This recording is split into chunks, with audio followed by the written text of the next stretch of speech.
സംസ്ഥാനത്ത് പാമ്പുകടിയേൽക്കുന്നവരുടെ എണ്ണം വർദ്ധിക്കുകയാണ്. ഇന്നലെ മാത്രം റിപ്പോർട്ട് ചെയ്തത് 23 പാമ്പ് കടിയേറ്റ കേസുകളാണ്. കണ്ണൂർ, കോഴിക്കോട്, മലപ്പുറം, കോട്ടയം ജില്ലകളിലാണ് ഏറ്റവും കൂടുതൽ കേസുകൾ രജിസ്റ്റർ ചെയ്തത്. പാമ്പ് കടിയേറ്റതായി സംശയിക്കുന്നത് 9 കേസുകളാണ്. 108 ആംബുലൻസ് സർവീസ് വഴിയുള്ള കണക്കാണിത്.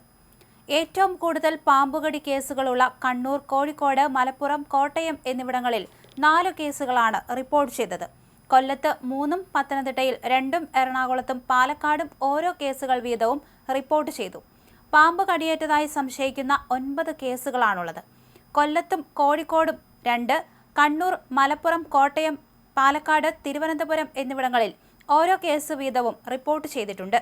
അതേസമയം പാമ്പുകടി ഏൽക്കുന്നവരുടെ എണ്ണം കൂടുന്ന കേരളത്തിൽ കാണപ്പെടുന്ന 8 ഇനം അണലികളുടെ വിഷത്തിന്റെ ചികിത്സയ്ക്ക് ആന്റിവെനം ഇനിയും വികസിപ്പിച്ചില്ല.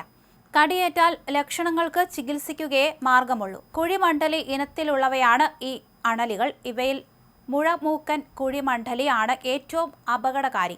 കേരളത്തിൽ വനത്തിലും അതിനോട് ചേർന്നുള്ള റബ്ബർ തോട്ടങ്ങളിലും കൃഷിയിടങ്ങളിലുമാണ് ഇവയെ സാധാരണ കാണാറ്. സംസ്ഥാനത്ത് പാമ്പു കടിച്ച് വിഷമേൽക്കുന്നതിൽ 4-1 മുഴമൂക്കൻ കുഴിമണ്ഡലി കാരണമാണ്. ഇത് കടിച്ചാൽ മരണസാധ്യതയേറെയാണ്. ആരോഗ്യ വനം വകുപ്പുകളുടെ സംയുക്ത യോഗത്തിൽ കുഴിമണ്ഡലി വിഭാഗത്തിൽപ്പെട്ട പാമ്പുകൾക്ക് ആന്റിവെനം വികസിപ്പിക്കണമെന്ന ആവശ്യം ഉയർന്നിരുന്നു. സംസ്ഥാന സർക്കാരിനും ഈ ശുപാർശ നൽകി. എന്നാൽ സർക്കാർ ഇക്കാര്യത്തിൽ തീരുമാനമെടുത്തിട്ടില്ല. ആന്റിവെനം നിർമ്മിക്കാൻ ആവശ്യമുള്ള പാമ്പിൻ വിഷം കേരളത്തിൽ നിന്നുകൂടി ശേഖരിക്കണമെന്ന് കേന്ദ്ര മന്ത്രാലയത്തോടും ആവശ്യപ്പെടുന്നു. അതും നടന്നില്ല. ദക്ഷിണേന്ത്യയിൽ ചെന്നൈയിൽ നിന്നാണ് ഇപ്പോൾ വിഷം ശേഖരിക്കുന്നത്. മുഴമൂക്കൻ കുഴിമണ്ഡലിയുടെ ആന്റിവെനം ഉൽപ്പാദിപ്പിക്കാനുള്ള പരീക്ഷണങ്ങൾ ബംഗളൂരു ഇന്ത്യൻ ഇൻസ്റ്റിറ്റ്യൂട്ട് ഓഫ് സയൻസിൽ നടക്കുകയാണെന്ന് സർപ്പ നോഡൽ ഓഫീസറും അസിസ്റ്റന്റ് ഫോറസ്റ്റ് കൺസർവേറ്ററുമായ വൈ മുഹമ്മദ് അൻവർ പറഞ്ഞു. അന്തരീക്ഷ താപനിലയുടെ വ്യത്യാസത്തിലൂടെ ഇരകളായ ജീവികളെ കണ്ടെത്താൻ ശേഷിയുള്ളവയാണ് കുഴിമണ്ഡലികൾ.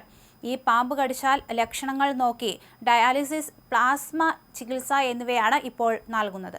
മുഴമൂക്കനെ കൂടാതെ 3 ഇനം മലബാറി കുഴിമണ്ഡലികൾ, 2 ഇനം ചട്ടിത്തലയൻ കുഴിമണ്ഡലികൾ, മുളമണ്ഡലി, ലാഡാമണ്ഡലി എന്നിവയ്ക്കാണ് ആന്റിവെനം ലഭ്യമല്ലാത്തത്. പശ്ചിമഘട്ട നിരകളിലാണ് ഇവയുള്ളത്. രാജവെമ്പാലയുടെ വിഷത്തിനുള്ള ആന്റിവെനവും രാജ്യത്ത് ഉൽപ്പാദിപ്പിക്കുന്നില്ല.